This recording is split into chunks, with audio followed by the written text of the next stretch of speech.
What's up, guys? Welcome to Operation B, the podcast. I am your host, Jamie Thurber, and I am here to take you on a journey of deepening, of expansion, of understanding more about who you are and why you're here and how to operate in an optimal way that allows you to do what you want to do, feel how you want to feel, take care of yourself truly, and support everything that your heart desires.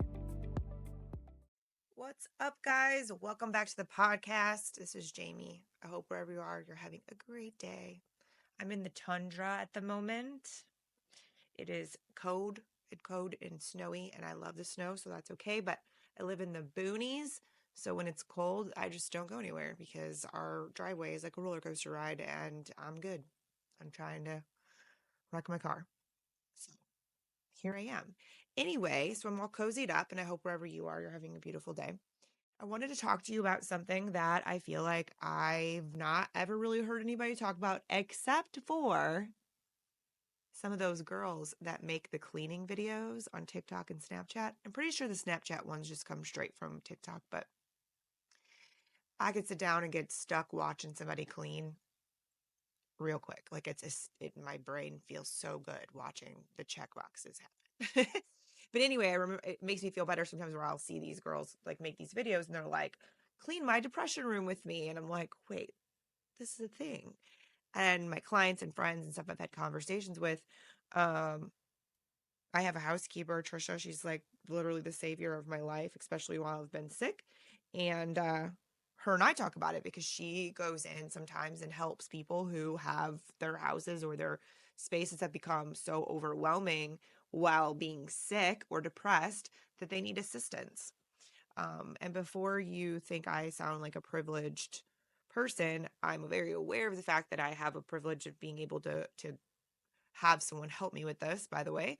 And we being me and my partner made a conscious decision that it was going to be necessary in order for me to fully be able to sit in my physical healing protocols and do what I needed to do. So don't come at me. I know I'm privileged with that. I am not blind to those things. And so what this could also look like is hiring or not hiring, but asking your friend or your mom or your cousin or someone to assist you with something that feels overwhelming because people always are willing to help you. You just never ask. So just keep that in mind. Anyway, so here's the thing I've noticed is that people with chronic illnesses that have reached the point where I was at and sometimes still am, where my physical body had to stop being pushed to do things because a lot of us just push through, it's the American way, just push through and do things anyway. Um, no matter how detrimental it might be to our mental state or our physical well-being. And so, yeah, the idea would be allowing us to recognize that when we're in those states, whether it's from depression and we feel like we're like moving through sludge and can't function, or it's because we're ill, physically ill, and need to not force ourselves to do things, what ends up occurring is things pile up. I remember one point when I was at one of my darkest places as far as depression goes. I had just moved back from Iowa. I was in my little apartment, which was like literally the best thing I possibly could have ever found. It was my little safe haven. And one bedroom, I think it was like a total of 900 square foot. It was perfect for me. It was in the woods. It was just quiet and ideal. Anyway, so she and I talked a lot about my state that I was going through, and I would tell her that I felt like I was like crawling through the muck sometimes. Like I could barely, I felt like couldn't move. And I didn't know what that was. And she's like, well, that's, what happens sometimes when your system's going through depression and whatever. But I remember her telling me like sometimes just throwing the trash away in the trash can is a win when you're in that dark of a state. Um, and I don't ever want to talk about that because the world has told me for many years that that's something I should be ashamed of when I know it's not true because so many of us experience it and it's just life. It's just part of being a human. I remember also talking about how like brushing your teeth was like a chore, and that was a big win when you would do that. And just things like that. Everybody's situation is different. Similar to, I don't know if you've ever read Don Miguel Ruiz's book, The Four Agreements, one of my favorite books. I recommend it to people all the time. But he talks about how one of the agreements is always do your best. And your best looks different every day based upon where you're at in your life and what's going on. So, um, sometimes your best might be putting the dish in the dishwasher. Sometimes it may be cleaning the whole house. Like, it changes completely every day, and you have to be able to give yourself grace for that. So my point today is the fact that, first of all, if you feel like you're hiding somewhere because this is you and you're ashamed, don't hide, or like, don't feel ashamed, don't feel alone, because you're not. It's a thing. And the reason I know this is because I talk to other adult humans every day, all the time, that are going through hard shit. And we have these conversations because I'm a safe place for them to talk to. And I know that by me opening up, people who are also going through hard things will open up to me about stuff like that. And it's a beautiful exchange. But like, another part, so I'm a pile maker, which pop psychology on TikTok or Instagram have told you that everyone has ADHD. Like, I see all these things all the time. They're like, this is a sign of ADHD. And it's like, okay, well, that's also something humans do. So that's not like the only thing that you can say. I believe ADHD is a thing. Obviously, I live with someone who has it, and I actually have a lot of clients who have it because I'm able to talk to them clearly in a way that, fits with the way their brain functions, and have created exceptional patients over the years because of Tony with that. But do I think every person who makes piles has ADHD? No, I sure don't, because I make piles and I don't have ADHD. So anyway, I'm a pile maker. So during this time, I would decide to try to do like a crochet project. When I say this time, I mean like my slow down time of healing. Or I would pull out like journals or books or things to like occupy myself while I was sitting, and it would turn into a pile, and that pile would move. And then every Tuesday or Wednesday, when my housekeeper was coming, I would put those piles into a basket, and the basket would get shoved into my closet or into my basement. And it continued and continued. And there'd be times where I would get a bunch of it handled, and then it would all come again, right? So it's just the truth. And like, screw the narrative that makes me feel as though, or made me feel as though I should be embarrassed by that. A big win for me was in January, one of my best friends who I haven't seen in person in a while came to town. It was the first time she ever stayed in my house. And I didn't clean up the messes. I wouldn't have been able to. Like, my upstairs, my living spaces are all very fine, is what I'm getting.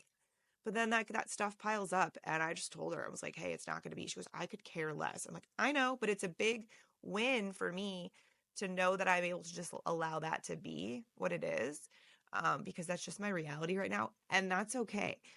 That mess or that pile or that basket of things that you weren't able to put away for a month or even more, like, let's just be real.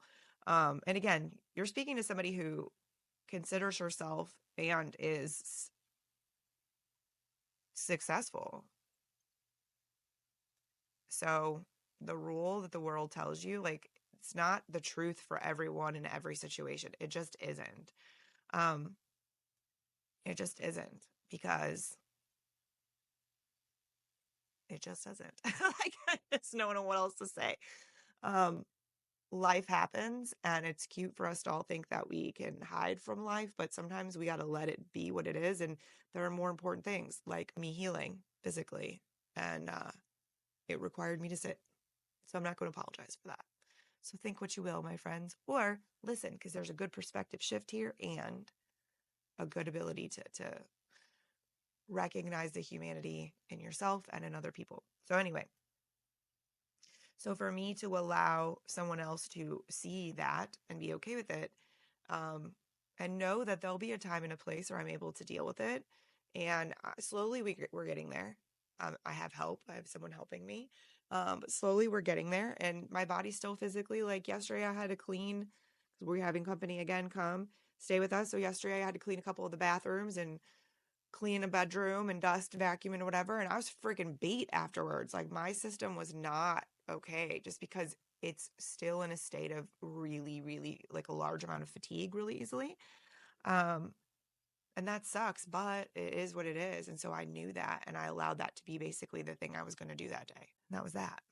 So I wanted to really film this episode to talk about the fact that this does not mean that you are lazy and this does not mean that you are a slob.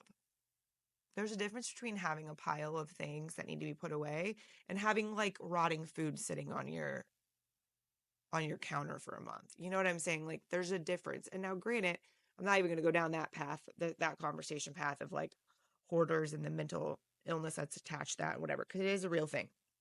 But that's not this conversation, friends.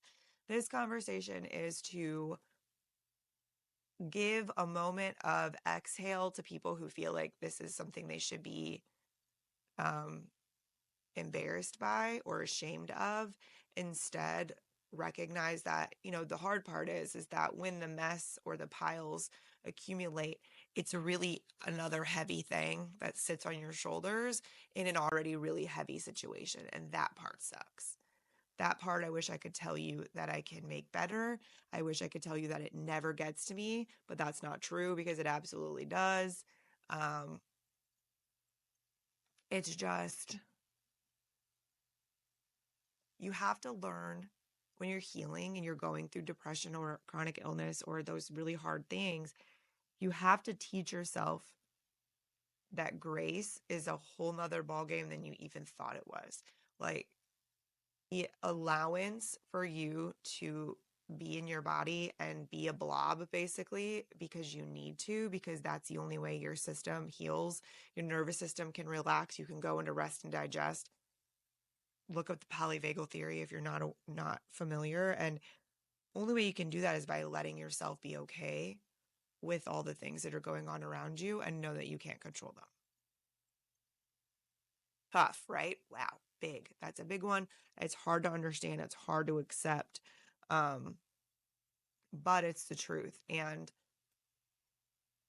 it's just common. And again, I'm not giving you a permission slip to like let food rot on your counter and have mice and shit running through your house, but I'm giving you a permission slip to not feel guilty if there's stuff that you shoved into a closet and closed the door because you mentally and physically didn't have the capacity to deal with it in that moment. And it was a healthier choice for you to do that than to try to push yourself in a place that's going to make you need to recover for 4 days. Because that's the thing that I always did. And it worked out really well for me. I'm just kidding. I mean, it turned out that many times during my years of operating while sick, of course I accomplished a lot of things. I did a lot of very cool things, and that's great. And overall, the big picture, it hurt me more than it helped me. So living in a world now where it's been 2 years, actually, I just had, the little memories pop up, right? And I just had the little memories pop up telling me that Bonnie, my Boston Terrier, my first Boston Terrier, who I had for 14 years, she passed away 2 years ago. That's a mind fuck for me. Like that is a time warp that I have a hard time, like even right now as I say that, like the uncomfortableness like rises in my chest because my system has a really hard time making sense of that. I still have a hard time making sense of the fact that she's not here, because she was for so long. She was such a big part of everything I was doing, all the time. Many of you who've been around for a long time are very familiar with Bonnie because she's been here in all the pictures. I have professional photo shoots with her. Like she's in almost every video. Like she has always been there. And it's weird that she's not. And what that also hit me as is that I've been not well for 2 years, a little over 2 years. And I went out into the garage yesterday because that's where Tony basically lives. And I was like, because we're snowed in. And I said, babe, it's been 2 years since Bonnie died. And he's like, what? And I said, yeah, 2 years. Can you believe that? And he's like, none of it still feels real to me. Because we had lost our other dog not too long before that. And that, even though we knew he had cancer, like that still doesn't feel real to this extent either. But that's another conversation that'll make me cry in another day. But him and I were talking, and And I told him, I go, it just, what that really hit me was that I've been not well for 2 years. And then I go, but the really twisted part is I've been not well for 20 years and just didn't acknowledge it. And like, I say that. And again, the reason I'm sharing that with you is because that is a really difficult thing for me to say because it feels dramatic.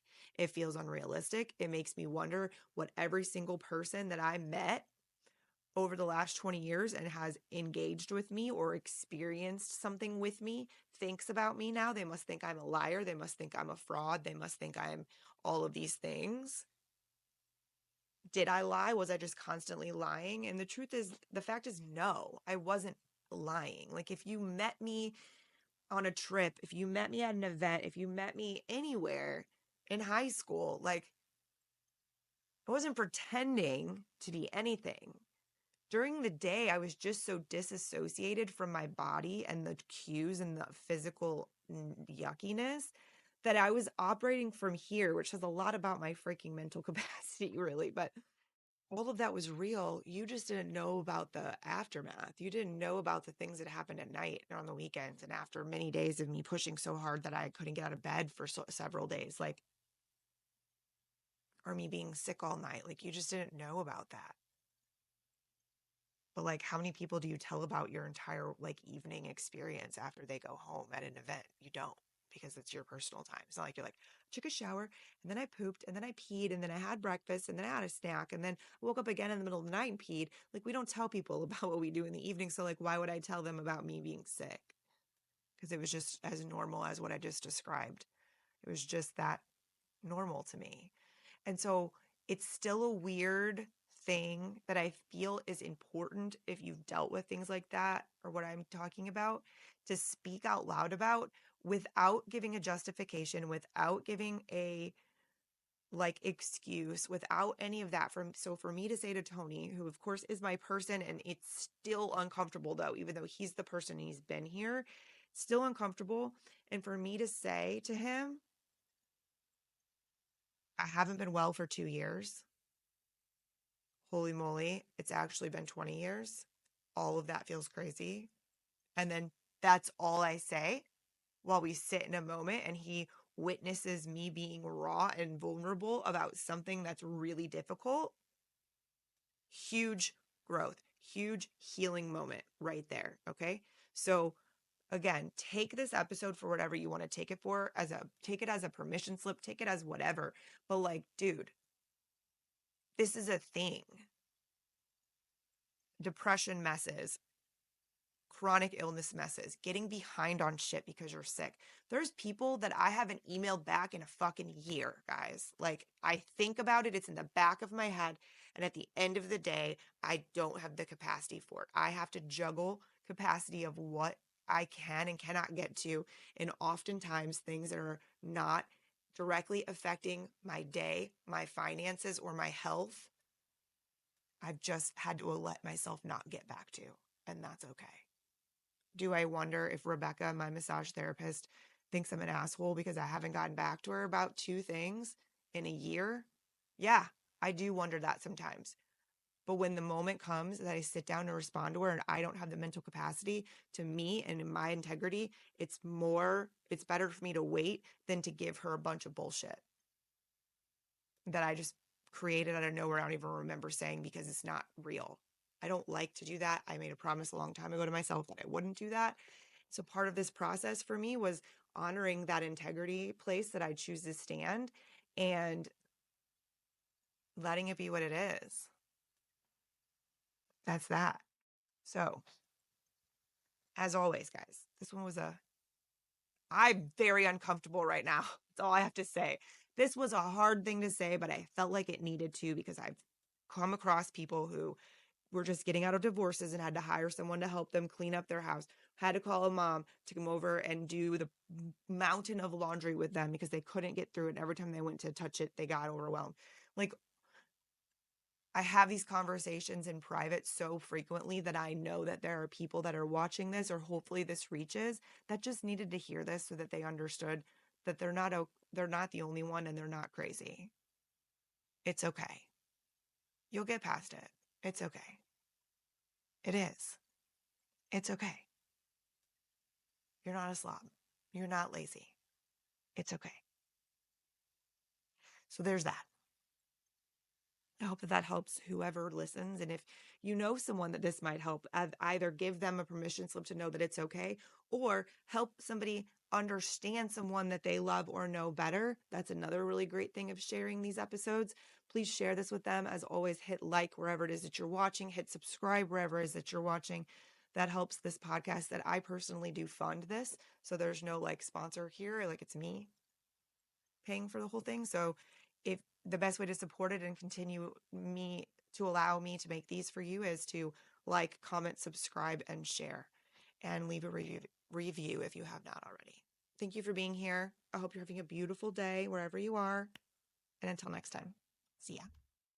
Thank you for listening to Operation B, the podcast. To support this message and to support the show, please make sure that you like, follow, and share the podcast wherever you enjoy listening. And be sure to leave us a review on iTunes. Thank you for being here, and see you next time.